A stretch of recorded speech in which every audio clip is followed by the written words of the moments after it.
তো তাণ্ডব ভালো লেগেছে, বা আরেকটা তার আগে একটা সিনেমা কি যেন ওটার নাম ছিল, তুফান। তুফান। আচ্ছা, তুফানে শাকিবকে দেখতে আমার খুব ভালো লেগেছে। আমার কাছে মনে হয়েছে যে শাকিব একটা ডিফারেন্ট লুকে ওকে প্রেজেন্ট করেছে।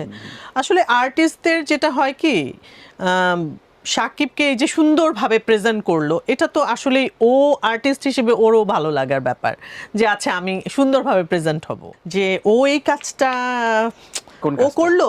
ধরেন এরকম হয় না যে খুব স্পেশাল একটা কাজ দেখে এত ভালো লাগলো, তখন মনে হলো ইস এই কাজটা ও করলো, এই কাজটা যদি আমি করতে পারতাম। এরকম তো আসলে অনেক কাজ দেখেই হয়েছে, এবং এখনো হয়, এখনো মনে হয় যে এই কাজটা যদি আমি করতে পারতাম, বা এরকম কাজে কেন ডাক আসে না। যে 27 বছর ধরে কাজ করছি, মানুষ তো আমাকে ডাকছে, আমাকে এবং এই কাজটা করেই যেহেতু খাই, আসলে এটাই আমাদের প্রফেশন। তো এখনো পর্যন্ত মানুষ ডাকছে, কারো গার্লফ্রেন্ড না হয়ে, কারো স্ত্রী না হয়ে। পারবো না, কারণ হয় কি, গালি দেয়া নাটকে বা হচ্ছে ডাবল মিনিংয়ে কথা বলা, এটা আমি আসলে আমার মনে হয় না পারবো। সো ওনারা হয়তো বুঝে গেছে যে উনি মনে হয় ওনাকে দিয়ে হবে না এটা। কারণ আপনি সিম্পল জয়ার কথাই বলেন, জয়া তো আমাদের দেশে তো কাজ করতে পারছে না, ও তো বাইরে কলকাতায় গিয়ে কাজ করছে। যে কাজগুলো কলকাতায় করছে সেইটা কিন্তু ও আমাদের এইজেরই কাজ, এবং ওই কাজটা ঢাকায় কেন হচ্ছে না, বাংলাদেশে কেন হচ্ছে না? তো ওই কাজগুলো হওয়া দরকার।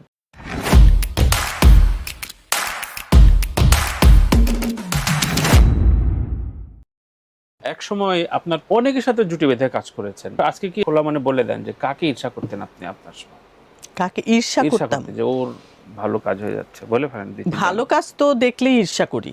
কারে মানে? একটা মানে সেটা আর্টিস্ট না, লাইফে একটা কম্পিটিটর থাকে কিন্তু না মানে আপনি সেটা ঢাকতে যাননি। মানুষ হিসেবে না, সেটা হচ্ছে চরিত্রটাকে। এই যে আপনি আবার বায়োবিয়েতে চলে আসেন, লাইফে কিন্তু থাকে যে ঠিক আছে আমি ওর কাজটাকে খুব একই না না, সমকালীনদের এক সাথে এক মানে ওই যে বললাম যে মানুষটাকে না, কাজটাকে, যে ও এই কাজটা কোন ও কাজটা? করলো। ধরেন এরকম হয় না যে খুব স্পেশাল একটা কাজ দেখে এত ভালো লাগলো, তখন মনে হলো ইস এই কাজটা ও করলো, এই কাজটা যদি আমি করতে পারতাম। এরকম তো আসলে অনেক কাজ দেখেই হয়েছে, এবং এখনো হয়, এখনো মনে হয় যে এই কাজটা যদি আমি করতে পারতাম, বা এরকম কাজে কেন ডাক আসে না, বা এরকম একটা কাজ কেন ডিরেক্টররা ভাবে না, এরকম মনে হয়। কাস্টিং এর বিষয়টা যেহেতু আসলো, রাজ আপনাকে আগের একটা কাজ থেকে রেফার করে এই কাজটা খুব ভালোভাবে ডান করলো। আমাদের দেশে প্রপার কাস্টিং নিয়ে অনেক রকম ভাবে প্রশ্ন উঠেছে, আমিও করেছি। এখন কি অবস্থা? বাংলাদেশে প্রপার কাস্টিং হয়? আপনাকে যেমন প্রপারলি এই জায়গাটায় জাতীয় কবি বানাইছে বা আপনি হয়েছেন, এই কাজটা হয়তো এখন দেখে মনে হচ্ছে এটা দীপা খন্দকার ছাড়া আর কেউ করতে পারত না। কিন্তু বাংলাদেশে নাটক বলি, টেলিফিল্ম বলি, ওটিটি বলি, ফিল্ম বলি, আত্মীয়করণ এবং দেখা সাক্ষাতের ভিত্তিতে কিংবা গার্লফ্রেন্ড বয়ফ্রেন্ড স্ত্রী এর ভিত্তিতে হয়, এটা অনেকে বলেছেন। অনেকে বলতে চঞ্চল, জয়া এখানে অন দ্য সিট বলেছেন। এটা হয়, এটা এখনো আছে। এটা হয়, আবার ধরেন যে এটাই যে সব সময় হয় বিষয়টা তো তা না। তাহলে তো তাহলে আমি তো কাজই করতে পারতাম না। আচ্ছা, হ্যাঁ সেটা ঠিক। আমি যে 27 বছর ধরে কাজ করছি, মানুষ তো আমাকে ডাকছে, আমাকে এবং এই কাজটা করেই যেহেতু খাই, আসলে এটাই আমাদের প্রফেশন। তো এখনো পর্যন্ত মানুষ ডাকছে, কারো গার্লফ্রেন্ড না হয়ে, কারো স্ত্রী না হয়ে। কিন্তু বেশিরভাগ ক্ষেত্রে এটা বিলং করে, ইন্ডাস্ট্রিতে এখনো বিলং করে। হ্যাঁ, তা তো করেই। আচ্ছা আচ্ছা, তা করে, এবং ধরেন ভালো কাজ, স্পেশাল কাজ, তাদের স্পেশাল কাজ। সবার তো আর গার্লফ্রেন্ড বা বউ নাই যে সব ডিরেক্টরের যে বউ আর্টিস্ট বা এরকম তো আর না। সো যাদের নাই তাদের কাজগুলো আমরা করছি। আমি প্রথম দিকে যেটা বললাম যে একটা ভালো কাজ যখন সফল হয় তখন সেটা সংক্রমিত হয়, যে আরো কয়েকজন হয়তো ফ্যামিলি ড্রামায় উদ্বুদ্ধ হবে। সময়টা কেমন ছিল, কেমন গেল গত 5 বছর যদি আপনি একটা অবজার্ভ করেন, অনেক রকম, ইভেন এখনো অনলাইনে খুবই আজে বাজে নাটক মানে পোস্ট হচ্ছে, এগুলো কি ডিস্টার্ব করে কিনা আপনাকে? না, আমাকে ডিস্টার্ব করে না। করে না? একদম না। কারণ হয় কি, আমি যেটা আমাকে ডিস্টার্ব করবে সেটা সেই জায়গায় আমি সময় দিই না। আচ্ছা, একদমই না। আপনি না বলেন নাকি আপনার অবধি আসার সাহস করে না অনেকে? আসে না। আসে না? আচ্ছা আচ্ছা। সো আপনি ওই জায়গাটা আসলে এস্টাবলিশ করেছেন যে ঠিক আছে, খামাখা মনে হয় গালিগালাজ খেয়ে লাভ নেই। কারণ বা ভাবে যে আমি পারবো না এটা। পারবেন না, এটা বিনয় দেখাচ্ছে না, এটা পারবেন না বা আপনি করবেন না আর। না আসলে পারবো না, কারণ হয় কি গালি দেয়া নাটকে বা হচ্ছে ডাবল মিনিং এ কথা বলা, এটা আমি আসলে আমার মনে হয় না পারবো। সো ওনারা হয়তো বুঝে গেছে যে উনি মনে আচ্ছা, হয় আচ্ছা। ওনাকে দিয়ে হবে না এটা। দীপা ফিল্ম ক্যারিয়ারটা কিভাবে মাপে, কিভাবে দেখে নিজেকে? ফিল্মে আপনি এই আছে, এই নাই, এর মধ্যে আছেন। আছি নায়ের মানে হচ্ছে যতটুকু পাই আমি ডাক, তার মধ্যে যদি শিডিউল টিডিউল মিলে যায় সবকিছু পছন্দসই হয় তখন। খুব যে পছন্দসই হচ্ছে এরকম না, আরও পছন্দসই কাজ করতে চাই। আচ্ছা, আচ্ছা। যেমন এর মধ্যে ঋতুকামিনী নামে একটা কাজ করেছি যেটা স্টকহোমে এর মধ্যে পুরস্কারও পেল জাহিদ হোসেনের ডিরেকশনে। ওটা একটা ভালো গল্প ছিল। আর কোরবানি ঈদে একটা কাজ আসার কথা হাঙ্গর নামে, ওটাও একটা ছোট ক্যারেক্টার যদিও, কিন্তু আমি পছন্দ করেছি ওই কাজটা। তার এগুলোর বাইরেও আসলে ডিফারেন্ট কিছু কাজ করতে চাই, খুবই ডিফারেন্ট সিনেমায়, খুবই ডিফারেন্ট কাজ সিনেমায় মনের করতে মতো চাই চরিত্র এখনো। সিনেমার ফাতেমা এখনো খুঁজছে আর কি।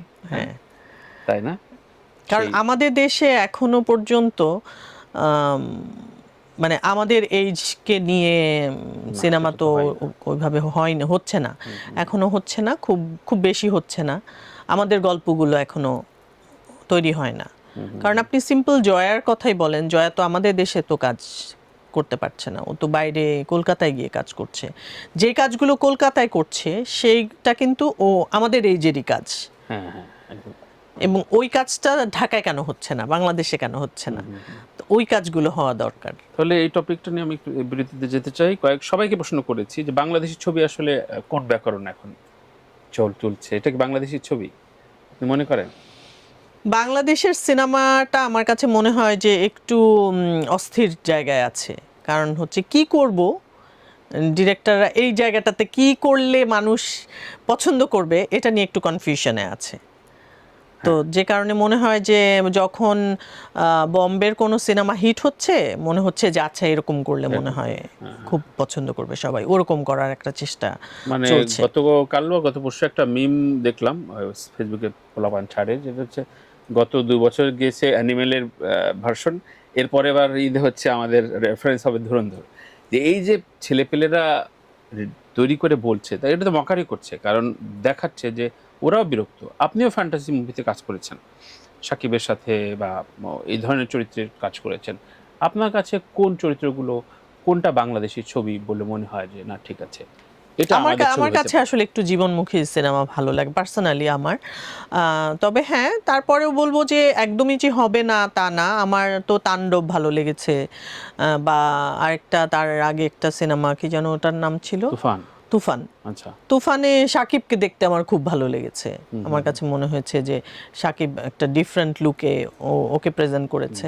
আসলে আর্টিস্টদের যেটা হয় কি, শাকিবকে এই যে সুন্দরভাবে প্রেজেন্ট করলো, এটা তো আসলে ও আর্টিস্ট হিসেবে ওরও ভালো লাগার ব্যাপার যে আচ্ছা আমি সুন্দরভাবে প্রেজেন্ট হব।